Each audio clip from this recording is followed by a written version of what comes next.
Tollywood senior and star hero Chiranjeevi lead రోల్లో successful director Anil Ravipudi ఒక cinema తెరకెక్కిస్తున్న విషయం తెలిసిందే.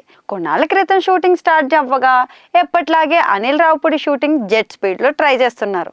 ఇక రీసెంట్ గా ముచ్చటగా మూడో షెడ్యూల్ కూడా పూర్తి చేసేశారు. మరైతే ఇది రావుపూడికి కామనే, ఎందుకంటే ఎప్పుడూ మెరుపు వేగంతో సినిమాలను కంప్లీట్ చేస్తుంటారు. సాధారణంగా 6 నుంచి 7 నెలల్లో గుమ్మడికాయ కొట్టేస్తారు. ఇప్పుడు చిరు మూవీ 2 నెలల క్రితం స్టార్ట్ చేసినా అప్పుడే సగం షూటింగ్ కంప్లీట్ చేసేసారట. వచ్చే సంక్రాంతికి రిలీజ్ కూడా చేస్తామని అనౌన్స్ చేసేశారు. మరి ఈ విషయాన్ని పలుసార్లు ప్రస్తావించారు కూడా. కానీ ఇప్పుడు అనిల్ రావుపూడి అనుకున్నది చేస్తారా లేదా అన్నది చర్చనీయాంశంగా మారింది. నిజానికి సినిమా రిలీజ్ కు ఇంకా టైం ఉంది కాబట్టి షూటింగ్ ను అనిల్ ఈజీగా పూర్తి చేసేయొచ్చు. కానీ మధ్యలో ఇప్పుడు సినీ కార్మికుల సమ్మె అయితే అడ్డుపడింది. 30% వేతనాల పెంపు కొరకు కార్మికులు 14 రోజులుగా సమ్మె చేస్తున్నారు. అయితే సమ్మె మొదలయ్యాక కొందరు నిర్మాతలు కొన్ని సినిమాల షూటింగ్స్ కోసం వేరే నగరాల నుంచి కార్మికులు రప్పించి కొనసాగించారని టాక్.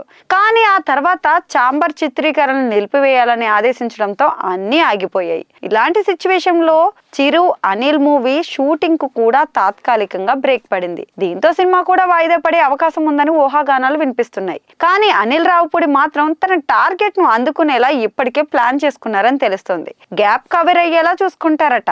దానికి తోడు తాజాగా ఫిలిం ఛాంబర్ కూడా 4 ప్రతిపాదనలను ఫిలిం ఫెడరేషన్ కు పంపించింది. వాటికి ఓకే అయితే నిర్మాతలు వేతనాలు పెంచుతారని కూడా చెప్పింది. అదే టైంలో చిరు కూడా నిర్మాతల ఫెడరేషన్ సభ్యులతో చర్చలు జరపబోతున్నారు. దీంతో సమ్మె అయితే కొలిక్కొచ్చే అవకాశాలు కనిపిస్తున్నాయి.